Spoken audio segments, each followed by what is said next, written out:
자, 따라해 주시기를 바랍니다. 우리에게 베푸신 능력. 다시 한번, 우리에게 베푸신 능력. 고개 좀 들어보세요. 자, 인생을 살아가는 데 있어서 가장 중요한 게 뭘까?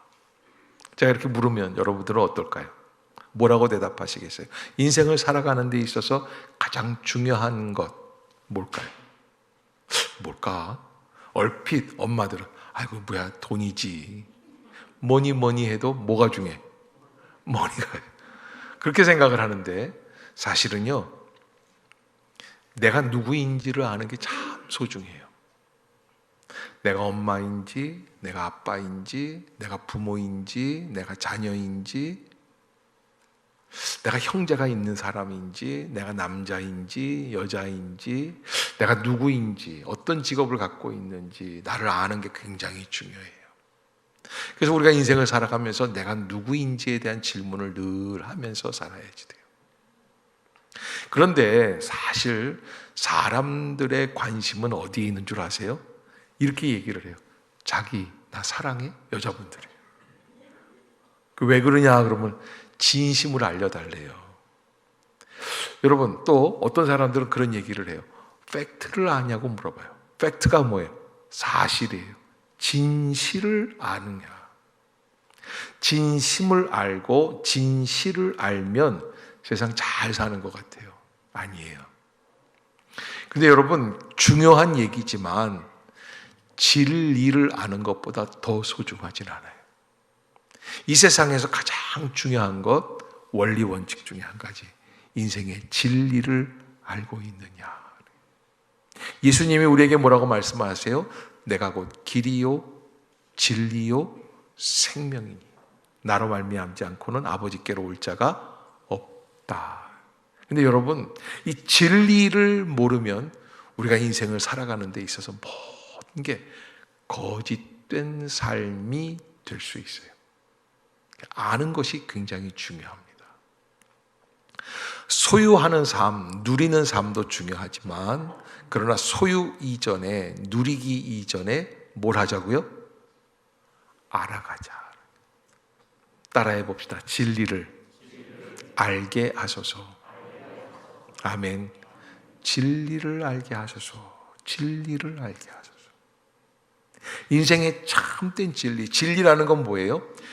영원히 변화되지 않는 가치관이에요. 아멘. 영원히 변화되지 않는 가치관. 그것이 바로 하나님에 관한 진리. 오늘 바울 사도는 에베소 교인들을 향해서 기도하는 기도의 한 부분을 우리들에게 소개해주고 있습니다. 내가 기도할 때 기억하며 너희로 말미암아 감사하기를 그치지 아니하고, 이렇게 하면서 바울 사도가 에베소 교회를 위해서 어떻게 기도하는가. 여러분, 교회가 살아나려면 뭐가 있어야 될까요? 헌금이 있어야 될까요? 재정이 좋아야지 될까요? 사람들이 뛰어난 사람이 있을까요? 대통령이 우리 교회 오면 좋은 교회가 될까요? 천만에 안 그래요. 여러분, 교회는요, 기도로 세워지고 기도로 유지되고 기도로 걸어가는 거예요. 아멘. 잊지 마세요. 기도가 가장 중요합니다. 저는 어린 시절에 가위에 잘 눌렸어요. 자다가 보면 숨이 턱 막히고 10살, 11살, 4학년 때였던 것 같은데 이렇게 자다 보면 숨이 막혀요. 그러면 막 죽잖아요. 그런데 그 어린 제가 안 죽겠다고 막 발버둥을 치는 거예요. 엄마가 깜짝 놀라서 왜 그러니? 엄마, 근데 숨을 못 쉬는 거예요. 이거 얘가 왜 이럴까? 그래서 옆에서 막 기도해 주시는 거예요. 그러면 스르르르 풀려요. 예. 여러분들은 한 번도 가위에 눌린 적이 없는 표정으로 그렇게 날 쳐다보고 있는 것 같아요. 어쩌면 그럴 수가 있지? 요즘은 세상이 좋아져서 가위도 없나 봐요. 몇 번을 그러니까 어머님이 아예 그 시간대쯤은 일어나셔서 저를 위해서 기도하고 계세요. 그러니까 그때부터는 어머님의 그 기도 소리가 늘 자장가 같이 들렸어요. 그래서 제가 지금 어머님이 안 계신 지금도 이렇게 있으면 잊지 못하겠어요. 그 기도 소리. 드런드런 그렇게 기도해 주시는 거예요. 여러분, 사람이 살아나가는 데 있어서 가장 가장 소중한 게 뭐냐? 저는 기도라고 생각을 해요. 여러분, 이 기도가 중요해요. 누가 나를 위하여 기도하고 있는가? 우리가 인생을 살아가는 데 있어서 가장 소중한 것, 누가 나를 위해 기도해주고 있다. 여러분, 우리가 기도하는 일에 있어서 바울 사도가 에베소 교회를 향해서 기도의 내용 중에 에베소 교인들이 잘 되게 해주시고 부자 되게 해주시고 취업하게 해주시고 서울대 가게 해주시고 이런 거 기도한 게 아니라는 거예요. 오늘 뭐라고 기도했냐면 17절부터 보면 우리 주 예수 그리스도의 하나님 영광의 아버지께서 지혜와 계시의 영을 너희에게 주사 누구를 알게 하시고 하나님을 알게 하시고. 아멘. 자, 왜 그래요? 아까 뭐라고 그랬어요? 인생의 가장 소중한 거 진리를 아는 거예요. 하나님을 알게 해달라고 바울이 그렇게 기도하는 거예요.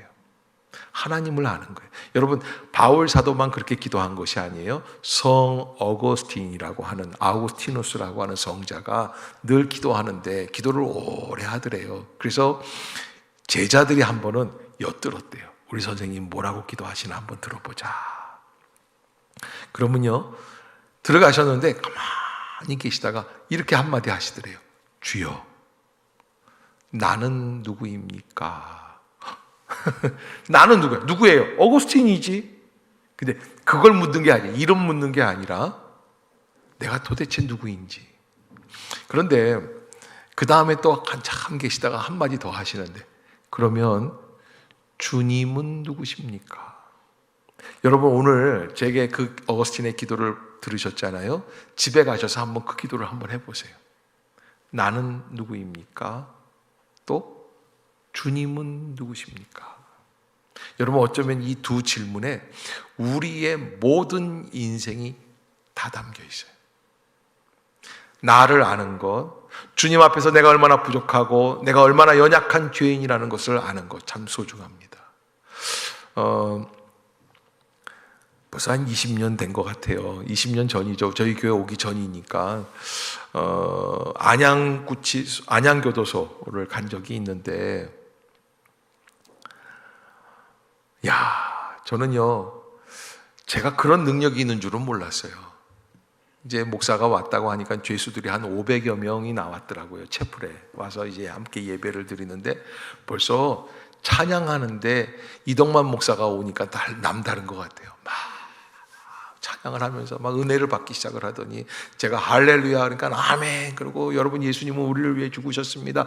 추수감사절 때였던 것 같은데 제가 떡을 해왔습니다. 환호를 막 지르고 감사하다고 그러고 예수님 믿으니까 다 믿겠다고 그러고, 그날 뭐 회개의 역사가 일어나기 시작을 하고 말씀의 은혜가 시작을 하면 막 성령의 불이 임하는데 사람들이 전체가 막 뜨거운 가운데 있는 거예요. 그래서 저는요, 제가 그렇게 생각해요. 거봐, 내가 본래 이런 사람이라니까. 지금 부목사로 있어서 그렇지만 내가 지금 대단한 사람이에요. 그런데요, 그 집회 마치고 교도소 소장께서 저를 좀 보자고 그러시는 거예요. 목사님, 젊은 목사님이라 제가 말씀드리는데요, 여기 있는 애들이 어떤 애들인지 아시죠? 그래서 어떤 애들이에요? 여기는 그냥 1, 2범인 잡범들은 못 들어와요. 그래서 왜요? 안양교도소 이거 대단한 데입니다. 보통 한 4, 5범 이상이 돼야지 들어올 수 있어요. 세요.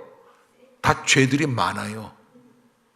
목사님들이 오셔서 조금만 뭐라고 그러시면 지들이 다 죄 용서함을 받았다는 거예요. 그래가지고선 난리. 저는요, 제 설교에 은혜 받은 줄 알았어요. 그게 아니에요. 근데 여러분, 제가 그날 그 예배를 인도하면서 뭘 깨달았냐면 그 생각이 깨달았어요. 사실 죄수복 입고 있는 거와 저는 양복 입었던 거 그거 빼놓고 그분들도 죄 용서함 받은 사람들이고 나도 죄 용서함 받은 사람이고, 근데 나는 교도소에 있지 않고 집에 산다고 해서 주님이 주신 용서의 은혜 안에서 내가 저렇게 저 사람들처럼 감격 어린 삶을 살고 있을까?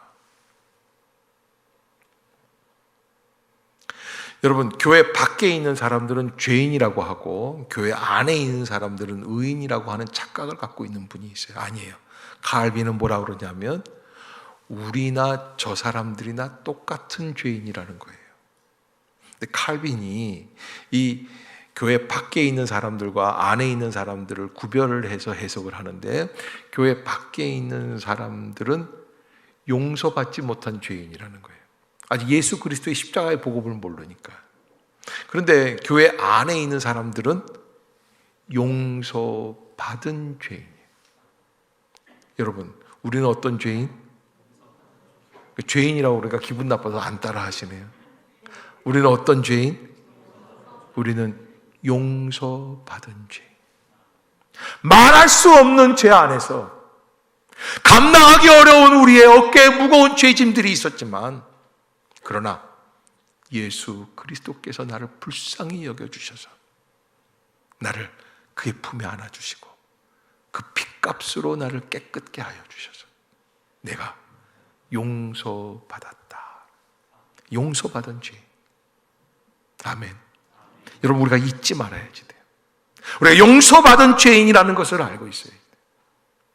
내가 뭐 잘나고 내가 의롭고 내가 거룩하고 내가 복된 사람이라고 착각하지 마세요. 그래서 우리가 중요한 사실, 하나님을 알아야만 한다. 너희 마음의 눈을 밝히사 그의 부르심의 소망이 무엇이며, 부르심의 소망 따라해 봅시다. 부르심의 소망. 여러분, 부르심의 소망이 뭐예요? 하나님이 나를 선택해서 불러주셨어요. 목사로 불러주셨어요. 성도로 불러주셨어요. 장로로 불러주셨어요. 집사, 권사로 불러주셨어요. 우리를 부르실 때 부르심의 소망이 있는데, 그게 뭐냐면 하나님이 나를 부르실 때 하나님의 마음이 있을 거 아니에요. 야, 이 목사 너 일로 와서 목회 좀 한번 해봐라. 또 장로님들 부르시고 권사님들 부르시고 안수 집사님들 부르시고, 그때마다 하나님의 부르심에 대한 소망이 있어요. 또 우리도 소망이 있어요. 하나님이 나를 부르셨구나, 나를 택하여 주셨구나, 나를 선택해 주셨구나. 여러분, 창세기에, 출애굽기에 보면은 출애굽기 3장이 모세의 부르심을 기록한 장인데, 모세가 몇 살 때 부르심을 받습니까? 80에 부르심을 받아요. 세상에 80, 인생 정리해야 되는 시간인데, 80 되신 분들 죄송합니다. 인생 정리해야 되는 시간인데 하나님 뭐라고 그러시는 거예요? 이스라엘 내 백성을 자유하게 하는 새로운 지도자가 되라는 거예요. 말도 안 된다는 거예요. 그래서 모세가 뭐라고 대답을 하냐면, 다른 사람을 보내소서 그래요. 다른 사람을. 왜? 자기는 이제 얼마 살지 못할 것 같으니까. 근데 놀라운 거는요, 하나님이 불러주시니까 그 다음부터 몇 년을 살았는 줄 아세요?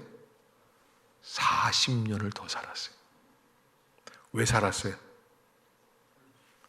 불러주셨기 때문에 사는 거예요. 인생은 내 건강 갖고 사는 것 같죠? 아니에요. 부르심의 소망을 갖고 사는 거예요. 참, 저희 집사람이요, 저한테 보면요, 얼마나 자기 아플 때는 얼마나 그러는지 몰라요. 막 그래. 그래서 저도 그래, 엄살 떨어. 그런데요, 그렇게 독감이 오고 뭐 열이 펄펄 나고 38도라고 그러고 뭐 그러는데, 요즘 그러는 건 아닙니다. 옛날에 이제 그러다가도 애들이 학원 갔다 오고 학교 갔다 오잖아요. 일어나서 밥 해요, 안 해요? 어떻게 일어나서 하는지 모르겠어요. 저는 들어가도 아는 체도 안 해요. 뭐 냉장고 문만 열어도 안 닫아 그러는데요, 애들이 오면요 얼마나 그냥. 왜 그래요? 엄마라고 하는 사명감 때문에 그래요. 그게 마음이 있는 거예요.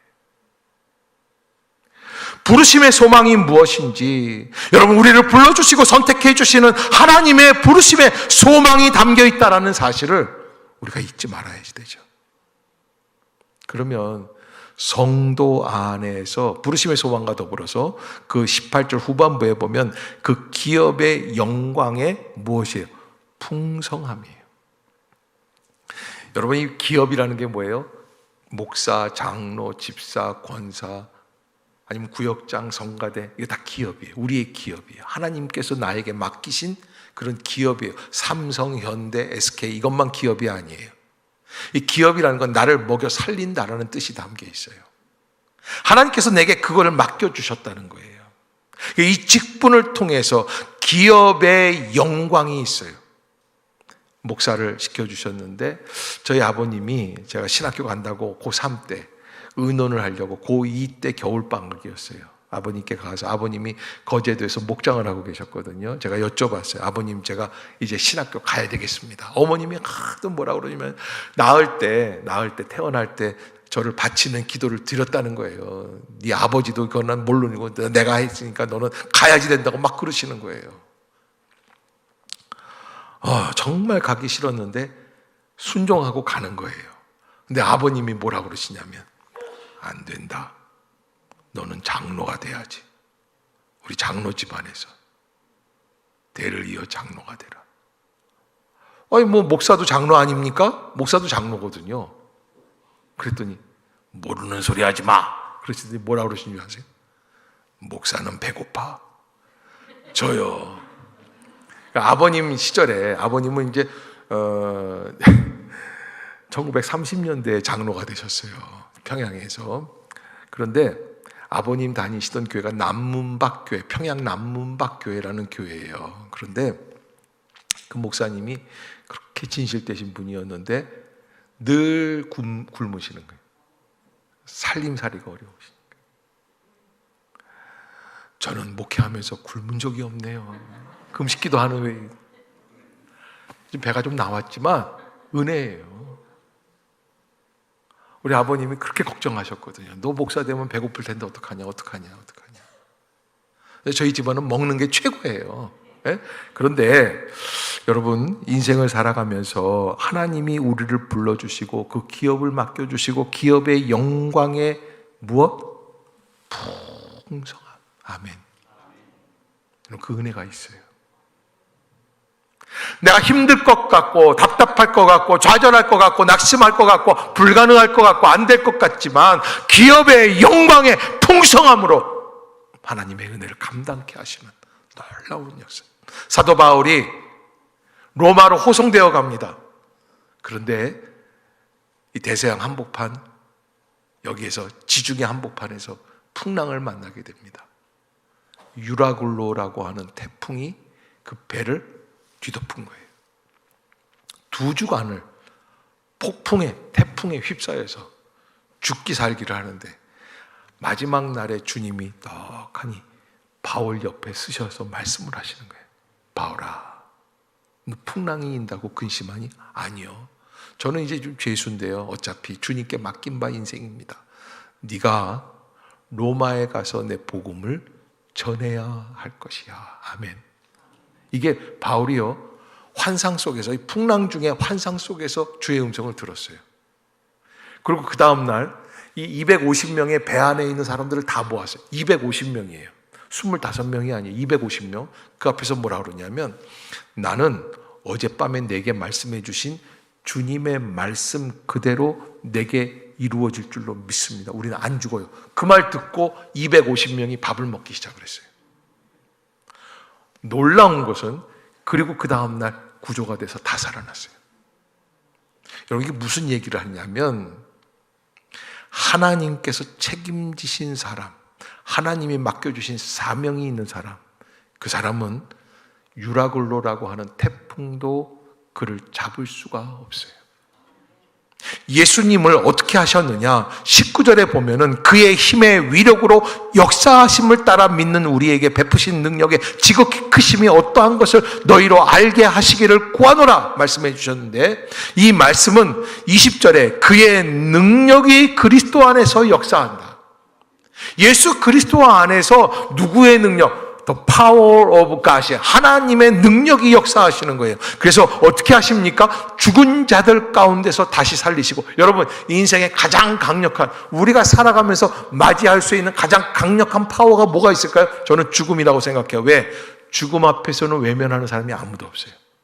죽음은 가야 돼요. 죽음이 부르면 우리는 죽을 수밖에 없는 거예요.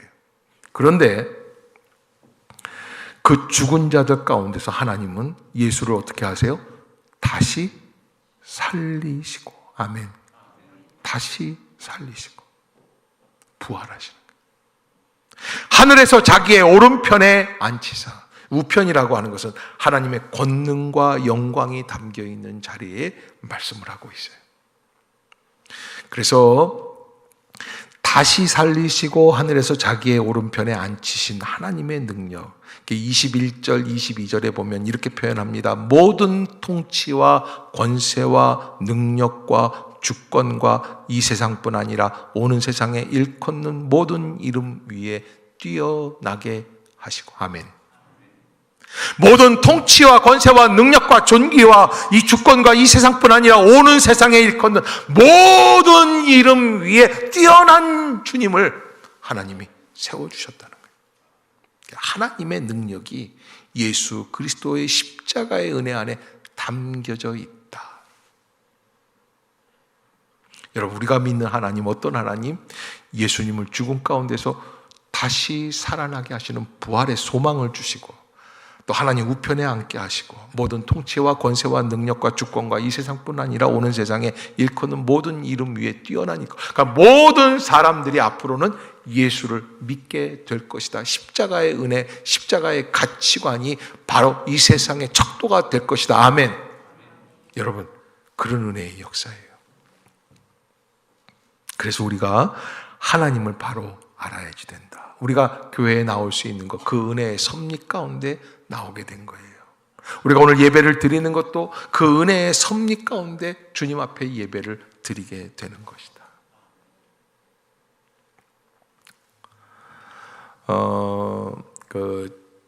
이 선교 책자 가운데 파인애플이라는 책이 있는데, 파푸아뉴기니아 남태평양의 작은 섬 나라에 선교사님 두 부부가 선교하러 파송을 받아서 갔습니다. 미국 선교사님들인데, 남편은 선교사고 부인은 의사입니다. 그래서 병원을 짓고, 그리고 지역 주민들을 사랑하고 섬기면서 그렇게 선교사 노릇을 쭉 해왔습니다. 선교 후원비를 모아 교회뿐만 아니라 넓은 땅도 구입을 했습니다.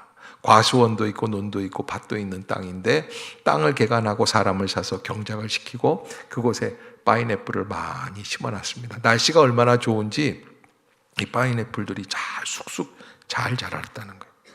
파인애플이 주렁주렁 매달렸습니다. 내일이면 따서 시장에 내다 팔게 되면 돈이 많이 들어오고, 이 돈을 가지고 이 지역 주민들을 위해서 많이 써야지 되겠다. 꿈이 생겼어요. 학교를 먼저 만들까, 병원을 먼저 만들까, 어려운 사람들을 도와줄까 구상하면서 잠자리에 들었습니다. 아침에 나갔는데 이게 웬일입니까? 파인애플 다 따갔어요. 어떻게 된 것인가 알아봤더니 밤새 동네 사람들이 다 훔쳐간 거예요. 배은망덕한 놈들. 마을 촌장을 찾아가서 이 파인애플 농장을 지어서 나 혼자 잘 살겠다고 하는 게 아닌데 어떻게 된 것이냐, 당신들이 도와줘야지, 이걸 훔치면 어떻게 할까. 그랬더니 촌장이 우리 풍습, 이 섬의 풍습에 의하면 모든 열매는 심는 사람들이 먹어야지 돼요. 기가 막힌 얘기죠. 아니, 내 땅에 내가 돈 주고 일꾼 시켜서 내가 심었는데 지들이 심었다고 자기들 거라는 거예요. 그래서 할 수 없이 철조망을 쳐놨어요. 근데 철조망을 쳐놨는데 철조망 끊고 파인애플 갖고 가는 거예요. 참 너무너무 어이가 없죠. 그래서 개 5마리를 사다가 풀어놨어요. 그랬더니 조금 못 들어오더래요. 그래도 개들 죽여가면서 들어와서 파인애플 훔쳐가는 거예요. 너무너무 상처를 받은 이 선교사님이 도대체 여기서 이제 도저히 내가 선교를 못하겠다. 몇 년 만에 본국에 귀국을 해서 미국에 가서 어느 조용한 산속에 가서 하나님께 기도를 하는 거예요. 그래서 하나님이 너 왜 왔니? 하나님 나 상처받았어요. 뭐 때문에? 파인애플 때문에. 왜 파인애플 때문에 상처받았냐? 제가요 넓은 땅을 사서 거기에다 파인애플들을 많이 심어놓고 그 파인애플들이 다 열매가 맺히면 그 다음부터 이걸 팔아가지고 지역 주민들, 어려운 사람들 다 이런 사람들을 위해서 쓰려고 했는데, 그랬는데 그 전날 밤에 다 도망가서 훔쳐갔어요. 그런 놈들이 없어요. 내가 그렇게 병원도 지어주고 내가 할 수 있는 최선을 다했는데 어떻게 그렇게 배은망덕하게 날 배신할 수 있죠? 하나님이 빙그레 웃으시더니 묻더래요. 그 파인애플 누가 만들었냐? 이거 하나님 만드셨죠. 그 누구 거냐? 하나님 거죠. 그 농장은 누구 돈으로 샀냐? 이거 교회에서 모아줄 헌금으로 샀죠. 그 누구 거냐? 이거 제 이름으로 샀는데요. 누구 거냐니까 하나님 건데요. 하나님 딱 한마디만 하셨어요. 그거 다 내 거다. 그래서 이 사람이 포기하고, 아, 그랬구나. 하나님은 그냥 파인애플 씹어놓고 다 먹기를 원하시는구나. 이렇게 생각을 하고 내려왔어요. 철조망 다 뜯어냈어요. 개 싹 다 팔아치워버렸어요. 그리고 말뚝을 세웠어요. 이 농장은 제임스 선교사님께 아니라 하나님 것입니다. 마음대로 하세요. 웬일 몇 달 후에 수확해야 되는데 하나도 안 따간 거예요. 촌장한테 물어봤어요. 아니 왜 아무도 안 따가는 거죠? 아니, 선교사님 그 주인이 바뀌었던데요? 그래서 왜 주인이? 당연하죠. 내가 기도를 해봤더니 하나님이 하나님 거라고 그러시더라고요. 그것 봐요. 아이고 하나님 거 괜히 뛰어갔다가 재수 없어서 벌 받으면 어떡해요? 여러분 우리가요 인생을 살면서요 내 거라고 생각을 하고 내 힘이 유지한다고 생각하고 내 물질이라고 생각하고 내 자식이라고 생각하고 내 집이라고 생각하고 내 교회라고 생각하고 내 거라고 생각을 해요. 내 이름을 써놓으면 그래서 우리나라 사람들은 참 이상해요. 설악산 가도 뭐라 그래요? 순자 왔다가 그래서 지 사랑하는 것도 철수와 순자 얼레리 꼴레리 뭐 써놔야지 돼. 그럼 왜 써놓는 거예요? 써놓으면 안심이 되는 거예요. 아니에요. 내 거라고 생각하면 더 잘 지켜질 것 같지만 오늘 본문에서 뭐라고 그러냐면 하나님을 알아라. 십자가에서 버림받은 예수 그리스도 죽으신 가운데 계시는 그분 하나님께서는 어떻게 하셨다고요? 죽은 자 안에서 다시 살리신 거예요. 죽은 자 가운데서 다시 살리시는 거예요.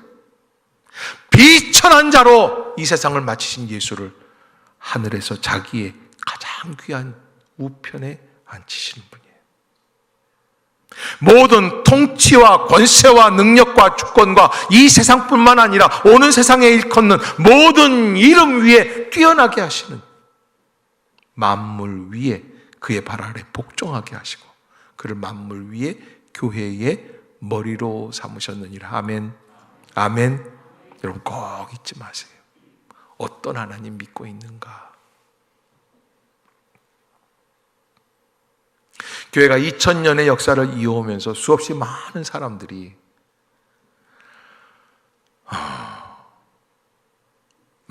교회를 핍박했습니다. 교회를 부인했습니다. 교회를 저주한 사람들도 있습니다. 그러나 저주하고 핍박했던 사람들은 다 사라지지만 교회는 지금까지도 이어집니다. 중국에서 절대 권력자라고 하는 시진핑 주석이 교회를 핍박하고 있습니다. 예수 믿는 자들을 핍박하고 교회에서 십자가를 다 떼어냈어요. 그리고 선교사들을 다 추방을 했습니다. 국가의 허락을 받고 예배를 드려야 합니다. 그러나 환난과 핍박이 오면 교회가 없어질 것 같지만 착각입니다. 교회는 영원할 것입니다. 하나님이 붙잡아 주시는 거예요. 바울은 지금 자기는 미천한 가운데 있지만 부족한 가운데 있어요. 로마의 죄인이에요. 여러분 지난번에도 말씀드렸지만 바울은 죄인이지만 그러나 황제의 친위대 감옥에 갇혀 있으면서 누구를 전도했냐면 친위대 사람들을 전도해요. 우리 같으면 로마 황제의 권한을 뒤바꾸고 전복시키고 정부를 해산하고 새로운 정부를 만들자 이런 운동을 해야 될 거예요. 근데 바울은 그런 운동 안 했어요. 어떻게 했어요? 바울은 예수 그리스도의 복음을 전했어요. 313년에 로마의 콘스탄티누스 황제가 예수 믿는 것 괜찮다고 공인해주는 역사가 일어났어요. 그때 어떤 일들이 있었느냐? 로마의 한 9%가량, 로마 시민 중에 9%가량 1000만 명이라고 하면은 몇 명이에요? 한 900만 명, 90만 명? 이 정도가 예수 믿는 사람들이 생겨난 거예요. 콘스탄티누스가 전쟁에 나가는데 이 전쟁을 앞두고 있는데 너무너무 자기 군대가 열악한 거예요. 그래서 어떻게 해야 살 수 있을까? 콘스탄티누스하고 막시미우스라고 하는 사람하고 전쟁을 하고 있는데 그 전쟁 속에서 어떻게 살아가야 될까? 어떻게 전쟁을 할 수 있을까? 정말 내가 봐도 너무 힘들다 이렇게 생각을 하는데 갑자기 환상이 보이는데 십자가가 하늘 위에 쫙 펼쳐지더래요. 그러더니 이런 이야기를 하는 거예요. 너는 이것을 가지고 전쟁하라. 승리하리라. 이걸 보여준 거예요. 그래서 콘스탄티누스가 그 십자가 도안을 가지고 이게 예수 믿는 사람들의 표적인 것을 알고 그리고 기도하고 그리고서는 전쟁을 했는데 아주 놀라운 대승을 거두게 되었다. 체험을 한 거예요. 그러면서 콘스탄티누스는 이제 예수 믿는 사람들을 인정하게 되는 거죠. 근데 이 황제이기 때문에 만만한 사람이 아니에요. 그냥 인정해 준 게 아니라 이 사람들한테요 이런 얘기들을 해봤대요. 너희들 예수 믿겠니? 아니면 이 궁전에서 쫓겨나겠니?